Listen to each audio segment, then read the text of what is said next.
Hello friends, ધમુસ kitchen and blog પર તમારું સ્વાગત છે. મિત્રો, મોટાભાગે આપણે સામો એટલે કે મોરૈયામાંથી ખીર બનાવતા હોઈએ અથવા તો સાબુદાણામાંથી ખીર બનાવતા હોઈએ છીએ. પણ આજે હું તમારી સાથે એકદમ યુનિક અને નવી એવી દૂધીની ખીર બનાવવાની રીત શેર કરી રહી છું. ખાસ કરીને વ્રત ઉપવાસની અંદર તમે આ ખીર બનાવીને તૈયાર કરી શકો છો. અને જો વ્રત કે ઉપવાસ ન હોય તો પણ એકદમ ટેસ્ટી એવી આ ખીર તમે ગમે ત્યારે બનાવીને એન્જોય કરી શકો છો. તો ખીર બનાવવા માટે આપણે અહીંયા એકદમ સરસ કૂણી હોય એવી દૂધી પસંદ કરીશું. અહીંયા દૂધીને મેં ધોઈ અને ચોખ્ખી કરી લીધી છે. દૂધીની આપણે છાલ તો કાઢવાના જોઈએ, પણ છતાંય આપણે એક વખત એને આ રીતે ધોઈ અને ચોખ્ખી કરી લેવાની. વજન પ્રમાણે જોઈએ તો દૂધી અહીંયા 600 ગ્રામ જેટલી છે. તો આપણે આમાંથી અડધી દૂધી છે એને કટ કરી લઈએ. આ રીતે એકદમ સરસ કૂણી અને બિયા વગરની દૂધી આપણે ખીર બનાવવા માટે પસંદ કરીશું. અને એની ઉપરની છાલ છે એને દૂર કરી લઈએ. આ રીતે છાલ દૂર કરી લીધા પછી આપણે દૂધીને ખમણી લેવાની છે. હવે જુઓ, મોટાભાગે આપણે ખમણવા માટે આ રીતની ખમણીનો ઉપયોગ કરતા હોઈએ છીએ, પણ આજે આપણે આ માપની ખમણીથી બિલકુલ ખમણવાનું નથી. આજે દૂધીને ખમણવા માટે આપણે આવી એકદમ ઝીણી ખમણીનો ઉપયોગ કરવાનો છે. તો આ રીતે કોઈ પ્લેટ કે ડીશ લઈ લઈએ અને ઝીણી ખમણીની મદદથી આપણે દૂધીને ખમણી લઈએ. તો આ રીતે દૂધીને આપણે એકદમ ઝીણી ખમણી લેવાની છે. મોટી ખમણીથી ખમણવાથી એનું જે ખમણ બને છે એ ઝડપથી ચડતું નથી અને લાંબા સમય સુધી ગેસ ઉપર રાખ્યા પછી પણ એ સારી રીતે ખીરની અંદર મિક્સ પણ થતું નથી. પણ આ રીતે જો ઝીણી ખમણીથી ખમણી લેશો તો અહીંયા જુઓ એકદમ ઝીણું ખમણ બનીને તૈયાર થાય છે અને આસાનીથી માત્ર 2 થી 3 મિનિટની અંદર જ સારી રીતે પાકી પણ જાય છે. હવે આ રીતે ખમણીને તૈયાર કરેલી દૂધીને આપણે થોડી વાર માટે સાઈડ પર મૂકીશું અને હવે 1 લીટર જેટલું આપણે અહીંયા દૂધ લઈ લઈએ. અહીંયા દૂધ છે એ આપણે ફૂલ ક્રીમ દૂધ લેવાનું છે, કેમ કે આપણે આજે જે ખીર બનાવીશું એમાં મિલ્ક મેડ, મિલ્ક પાવડર કે માવાનો બિલકુલ ઉપયોગ નહીં કરીએ. માત્ર એકદમ સરસ ઘાટું દૂધ વાપરીશું અને ખૂબ જ ટેસ્ટી અને મજેદાર એવી ખીર બનાવીને તૈયાર કરીશું. તો અહીંયા મેં 1 લીટર ફૂલ ફેટ દૂધ લઈ લીધું છે અને હવે આપણે ગેસ તરફ જઈશું. અહીંયા ગેસ ઓન કરી અને ગેસ ઉપર મેં એક કડાઈ મૂકી દીધી છે. હવે આપણે કડાઈની અંદર 1 ચમચા જેટલું ઘી ઉમેરીશું અને ઘી થોડું ગરમ થાય એટલે આપણે ખમણીને રાખેલી દૂધીને ઉમેરી દઈએ. તો અહીંયા દૂધીનું પાણી કાઢવાની કે એને નીચોવાની બિલકુલ જરૂર નથી.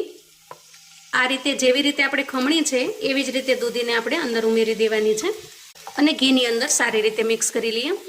ગેસની ફ્લેમને મીડિયમ રાખીશું અને દૂધીના ખમણને આપણે સારી રીતે શેકી લેવાનું છે. હવે ગેસની ફ્લેમને આપણે એકદમ સ્લો પર લઈ લેશું અને થોડી વાર માટે લીડ ઢાંકી અને સારી રીતે થવા દઈશું. અંદાજે 1 મિનિટ સુધી આપણે આ રીતે દૂધીના ખમણને શેકવા દેવાનું છે. આમ કરવાથી અંદરની વરાળથી જ ખૂબ સારી રીતે બફાઈ જશે. અંદાજે 1 મિનિટ જેટલો સમય થયો છે.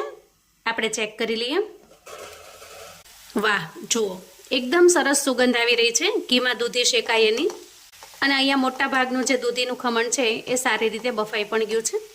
આ સ્ટેજે આપણે દૂધ ઉમેરીશું. હવે અહીંયા ગેસની ફ્લેમને આપણે એકદમ ધીમી રાખવાની છે અને ધીમી ફ્લેમ ઉપર જ આપણે આ ખીરને સારી રીતે પાકવા દેવાની છે. તો અંદાજે 8 થી 10 મિનિટ સુધી આપણે આ રીતે પાકવા દઈએ. વચ્ચે વચ્ચે જરૂર જણાય તો આપણે સ્પેચ્યુલાની મદદથી ચલાવી લેવાનું, જેથી કરીને નીચે બેસી ન જાય. ખાસ કરીને આપણે આ ખીર બનાવવા માટે કોઈ જાડા તળિયાની કડાઈ પસંદ કરવાની અથવા તો નોનસ્ટિક પેન પસંદ કરવાનું, જેથી કરીને આપણને તળિયે ચોંટવાની બીક ન રહે. તો આ રીતે સાઈડમાં ખીર મૂકી અને તમે કોઈ બીજી રસોઈ પણ કરી શકો છો. ખીર છે એ ધીરે ધીરે ઉકળતી જશે અને સારી રીતે ઘાટી થતી જશે. હવે જુઓ, અંદાજે 5 મિનિટ જેટલો સમય થયો છે. અહીંયા દૂધ છે એ અંદાજે 20% જેટલું બળ્યું છે, પણ હજી આપણે થોડું ઘાટું બનાવવાનું છે. તો આ રીતે ધીમી ફ્લેમે થવા દેવાનું છે. આ રીતે મિશ્રણ થોડું ઘાટું થઈ જાય એ સમયે આપણે એમાં થોડા સાબુદાણા ઉમેરીશું. તો અહીંયા મેં થોડા સાબુદાણાને પલાળીને રાખેલા છે, એને ઉમેરી દઈએ. સાબુદાણા ઉમેરવા બિલકુલ ઓપ્શનલ છે, પણ સાબુદાણા ઉમેરીશું તો ખીરનો ટેસ્ટ પણ એકદમ સરસ આવશે અને ખીર એકદમ સરસ ઘાટી પણ બનશે. હવે અંદાજે હજી 5 મિનિટ સુધી આપણે આ ખીરને થવા દેવાની છે. અંદાજે 7 થી 8 મિનિટ જેટલો સમય થઈ ગયો છે અને મિશ્રણ એકદમ સરસ ઘાટું બની ગયું છે. અહીંયા માપ પ્રમાણે જોઈએ તો અંદાજે 1 નાની વાટકી જેટલી ખાંડ લીધેલી છે. તો તમે જેટલું ગળ્યું ખાતા હો એ પ્રમાણમાં તમારે અહીંયા ખાંડ ઉમેરવાની છે, કેમ કે આ ખીર જેટલી ઠંડી થતી જશે એમ મીઠાશવાળી થતી જશે. હવે ખાંડને આપણે ખૂબ સારી રીતે અંદર મિક્સ કરી લીધી છે. તો તમે જોશો કે ફરી થોડી વાર માટે આ મિશ્રણ થોડું પતલું બન્યું છે, કેમ કે આપણે એના અંદર જે ખાંડ ઉમેરીને એનું પાણી થયું છે અને પાણી થવાને લીધે ફરી આપણને ખીર થોડી પતલી લાગવા માંડી છે. જુઓ, હજી આપણે 3 થી 4 મિનિટ સુધી આને કૂક થવા દેવાની, જેથી કરીને એકદમ સરસ ઘાટી કન્સિસ્ટન્સી થઈ જશે. આ સ્ટેજે આપણે 1 ચમચી જેટલો અહીંયા એલચીનો પાવડર ઉમેરીશું. કોઈ પણ ખીર હોય એલચીના પાવડર વગર આપણને અધૂરી લાગે.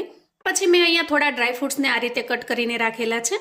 અહીંયા 4 થી 5 બદામને મેં આ રીતે ઝીણી ઝીણી કટ કરી લીધી છે. થોડા પિસ્તાને પણ કટ કરી લીધા છે. એને ઉમેરી દઈએ અને સારી રીતે મિક્સ કરી લઈએ. ડ્રાયફ્રૂટ્સ મેં કાચા એમનેમ સુધારી લીધા છે. તમારે જો થોડા ઘીમાં સાંતળી અને ઉમેરવા હોય તો એ રીતે પણ ઉમેરી શકો છો. હવે જુઓ, અંદાજે 3 થી 4 મિનિટ જેટલો સમય થયો છે અને ફરી આપણી ખીર છે એકદમ સરસ ઘાટી થઈ ગઈ છે. અને ખીર ઘાટી થઈ છે એ જુઓ, એના પરથી ખ્યાલ આવશે.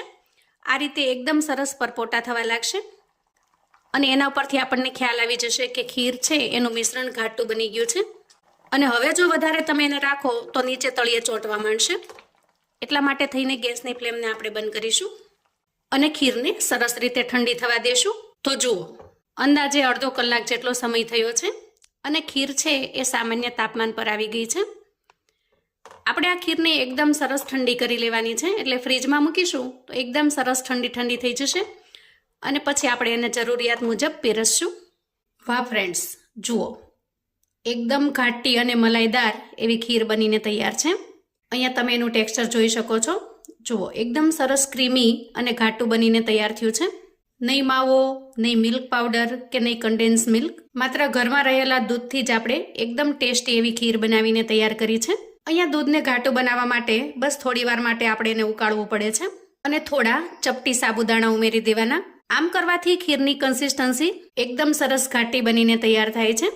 જુઓ, જોતા જ આપણને ખાવાનું મન થઈ જાય, મોઢામાં પાણી આવી જાય એવી સરસ ક્રીમી અને યમ્મી બનીને તૈયાર થઈ છે. અહીંયા તમે ચમચા ઉપર કોટિંગ પણ જોઈ શકો છો. જુઓ, આના ઉપરથી જ આપણી કેટલી ઘાટી ખીર છે એનો ખ્યાલ આવી જશે. હવે તૈયાર થયેલી ખીરને સૂકા મેવાથી ગાર્નિશ કરી લઈએ. તો મિત્રો, સ્પેશિયલી વ્રત ઉપવાસની અંદર અથવા તો સામાન્ય રીતે પણ જો તમને મીઠું ખાવાનું મન થાય તો આ ખીર બનાવીને તૈયાર કરી શકો છો. એકદમ સરસ ક્રીમી બનીને તૈયાર થાય છે. અને વળી સાંજના સમયે જો તમારે ઉપવાસમાં બીજું કશું જ ન બનાવવું હોય તો આ રીતે સિમ્પલી ખીર બનાવીને તૈયાર કરી લો. માત્ર 1 વાટકી ખીર ખાવાથી જ એકદમ સારી રીતે પેટ પણ ભરાઈ જશે અને સ્ટેમિના પણ જળવાઈ રહેશે, કેમ કે પચવામાં એકદમ હળવી અને સાથે સાથે પૌષ્ટિક પણ છે. તો આ રીતે અવનવું જાણવા માટે અને મને સપોર્ટ કરવા માટે ચેનલ પર જો તમે નવા છો તો પ્લીઝ ચેનલને સબસ્ક્રાઈબ કરો. વિડીયો ગમે તો લાઈક અને શેર કરો. તમારા સગા સંબંધી મિત્રોને પણ આપણી આજની આ એકદમ ટેસ્ટી એવી દૂધીની ખીરની રેસિપી ચોક્કસથી મોકલી આપજો, જેથી એ લોકો પણ બનાવીને તૈયાર કરી શકે, એન્જોય કરી શકે અને એના પરિવારને પીરસી શકે. કોમેન્ટમાં મને ચોક્કસથી જણાવજો મિત્રો કે આપણી આજની આ એકદમ ટેસ્ટી એવી દૂધીની ફરાળી ખીરની રેસિપી તમને કેવી લાગી છે. અને હા, તમે મારો આ વિડીયો ક્યાંથી અને કયા ગામથી જોઈ રહ્યા છો એ કોમેન્ટમાં લખવાનું ભૂલતા નહીં. ફરી મળીશું એક નવી રેસિપી સાથે. ત્યાં સુધી આવજો મિત્રો.